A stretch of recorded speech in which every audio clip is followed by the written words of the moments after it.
Digital media federation মুর্শিদাবাদের একটা মহা মিলন ক্ষেত্র।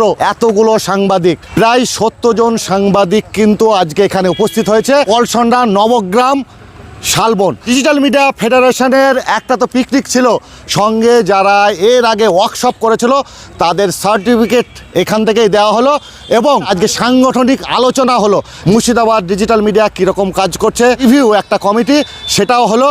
কিন্তু আজকে এখানে শুধুমাত্র আমাদের মুর্শিদাবাদই নয়, একই সঙ্গে কোনোদিন দেখেছেন এত সাংবাদিক কলকাতা থেকে হাজির হয়েছেন। কোনো সংগঠনের মানিক দা সহ 3 জন আছেন, আমাদের দীপক ব্যাপারী আছে এবং ডিজিটাল মিডিয়া ফেডারেশনের আর একজন কোর কমিটি বাদশাহ আছে। মুর্শিদাবাদে আজকে কলকাতা থেকে এসে কি বুঝছেন? না, মুর্শিদাবাদ যে পশ্চিমবাংলার রাজধানী ছিল এক সময়, সেটা আরেকবার মুর্শিদাবাদ জেলা কমিটি প্রমাণ করেছে আমাদের ডিজিটাল মিডিয়া ফেডারেশন। মানে এর থেকে বড় ব্যাপার হচ্ছে আমরা কলকাতাতে যারা ডিজিটাল মিডিয়া আছে প্রত্যেকের ল্যাজ মোটা, নিজেকে বিশাল কিছু হনু ভাবে, কিন্তু কিছু করার ক্ষমতা নেই। কিন্তু মুর্শিদাবাদ বারবার প্রমাণ করেছে বিগত 1 বছরে একের পর এক সফল প্রোগ্রাম, প্রশাসনিক ক্ষেত্রে বাধা বিপত্তি অতিক্রম করা, রাজনৈতিক চোখ রাঙানিকে উপেক্ষা করে খবর করা, একের পর এক দাঙ্গা হাঙ্গামা ভেতরে ঢুকে সত্যিটাকে খুঁজে বের করার এই কাজগুলো কিন্তু মুর্শিদাবাদ দেখিয়ে দিয়েছে যে ডিজিটাল মিডিয়া ফেডারেশনের যে শক্তি সেটা অ্যাকচুয়ালি পুরো বাংলাকে পথ দেখাচ্ছে আজকে, এটুকুই বলার। হ্যাঁ, দীপক ব্যাপারী তো বললেন। হ্যাঁ, আমাদের সঙ্গে মানিক ফকির হাজির হয়েছে। মানিক দা, ছোট্ট করে বলতে হবে, আপনি তো বড় বড় বক্তব্য দিন, ছোট্ট করে কয়েকটা লাইনে বলতে হবে এই আজকে প্রোগ্রামে, আজকে পিকটিকে এসে এই সাংবাদিকদের, মুর্শিদাবাদের সাংবাদিকদের কি খারাপ না ভালো কি দেখলেন? দেখুন, ভয়ঙ্কর সময়ের মধ্যে আমরা বেঁচে আছি। আগামী দিন খুব খারাপ সময়। গদি মিডিয়া যেভাবে মানুষকে মিথ্যা কথা বলে বিভ্রান্ত করেছে, সে জায়গায় এই ডিজিটাল ফেডারেশনের সোনার চাঁদরা এইগুলোকে আমি তো মনে করছি বিপ্লবী। সত্যি কথা তুলে ধরে মানুষকে সঠিক রাস্তাটা দেখিয়ে অন্তত বাংলা এবং বাঙালিকে বাঁচানোর চেষ্টা করছে। এই জন্য আমি গর্বিত আজকের এই মিটিংয়ে আসতে পেরে। আমাদের সঙ্গে আছেন কলকাতা থেকে এসেছেন বাদশাহ। আজকে এই মুর্শিদাবাদ কেমন লাগলো? কি বলতে, দীপকদা যেটা বললো যে মুর্শিদাবাদ একসময় যে রাজধানী ছিল সত্যি তা দেখিয়ে দিল।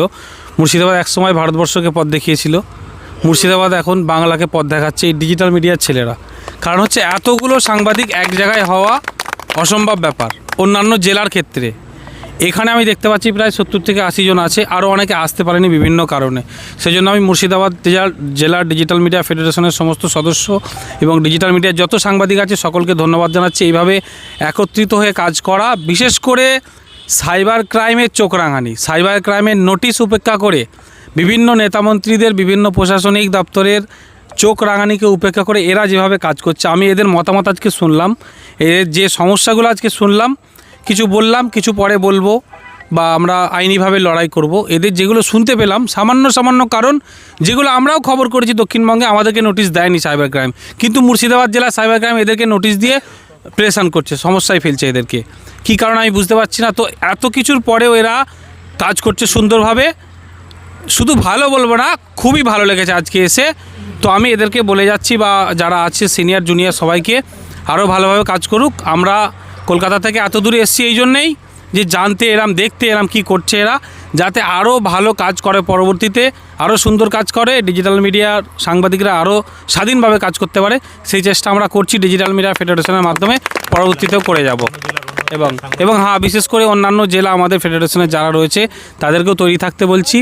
তাদের আমরা সাড়া কম পেয়েছি, এই মুর্শিদাবাদে যেমন বেশি সাড়া পাচ্ছি, অন্যান্য জেলায় সাড়া কম পেয়েছি, সেই কারণে আমরা জেলা সম্মেলন করতে পারিনি।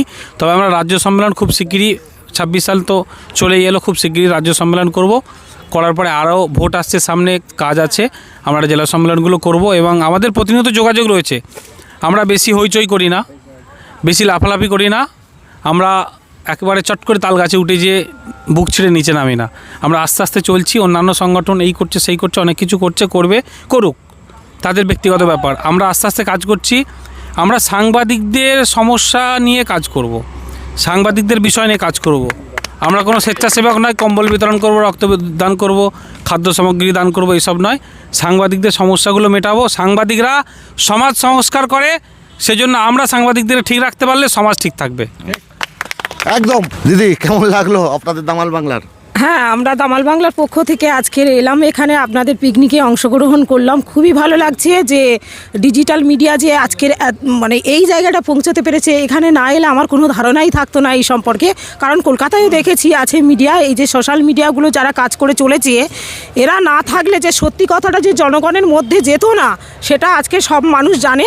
কারণ গদি মিডিয়ারা তারা কেবলমাত্র যেগুলো সরকার চায় যে ধরনের খবরগুলো, সেই খবরগুলো প্রচারিত হয়, কিন্তু মানুষের কথা, মানুষের খবর, সত্যি কথাটা মানুষের কাছে কিন্তু আজকে যাচ্ছে যেভাবে, সেটা কিন্তু এই মিডিয়াগুলোর জন্য। এই সোশ্যাল মিডিয়া না থাকলে সত্যি সত্যি মানুষ পিছিয়ে পড়তো, সত্য খবর থেকে মানুষ পিছিয়ে যেত। এইটুকু ধন্যবাদ সবাইকে, আমার খুবই ভালো লেগেছে। আজকে এই পুরো অনুষ্ঠানে কি বলবেন? কলকাতা থেকে আগত সবাই এসছে এবং আমরা যে সমস্ত সাংবাদিক আজকে পিকনিকের মধ্য দিয়ে যে আমরা একত্রিত হতে পেরেছি, তার জন্য সমস্ত সাংবাদিক এবং কলকাতা থেকে যারা এসে সবাইকে আমি আমার অন্তরের অন্তঃস্থল থেকে ধন্যবাদ জ্ঞাপন করছি।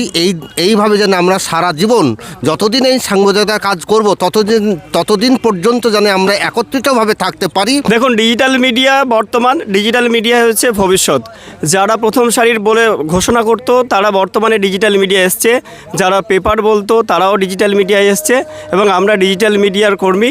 আমরা গর্বিত, কারণ আমরা আছি বলেই আজকে প্রত্যেকটা এলাকার অসহায় মানুষদের কথা তুলে ধরা হচ্ছে। এবং আজকে মুর্শিদাবাদের এতগুলো সাংবাদিক একত্রিত হয়েছেন, কলকাতা থেকে যারা এসেছেন তাদেরকে আমরা আন্তরিকভাবে শুভেচ্ছা, অভিনন্দন ও কৃতজ্ঞতা জানাই। এবং আমরা চাইব আগামী দিনেও এখন যেভাবে আপনারা পাশে আছেন, আগামী দিনে আমাদের পাশে থাকবেন। আমাদের উদ্দেশ্য শুধু পিকনিক নয়, সকলে আমরা একত্রিত হয়েছি, সকলের এখানে বিভিন্ন কর্মশালা, বিভিন্ন আলোচনায় আমরা সকলে অংশ নিলাম, সকলের সুবিধা অসুবিধা আমরা আমাদের মধ্যে সব তুলে ধরলাম।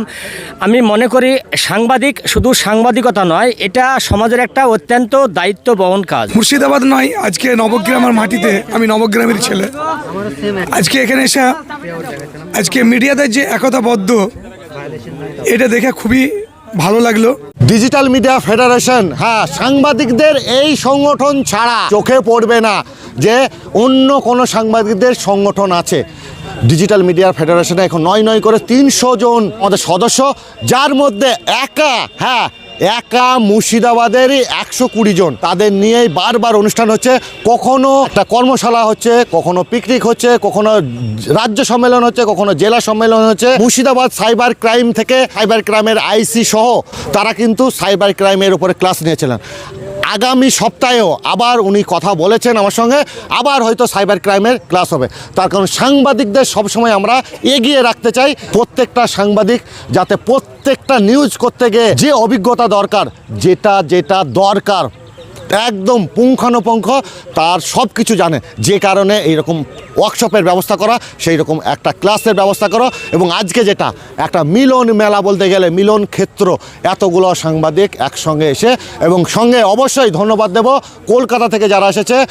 আমার সঙ্গেও আরও 2 জন আমাদের কলকাতার কোর কমিটির সদস্য ছিলেন, আর অবশ্যই মানিক ফকির। আমাদের এই ডিজিটাল মিডিয়া ফেডারেশন এই মুর্শিদাবাদের সাংবাদিকদের কথা ভেবে বারবার এখানে আসেন এবং আজকে হাজির হয়েছিলেন। মুর্শিদাবাদের নবগ্রাম থেকে স্বপন কারিকর।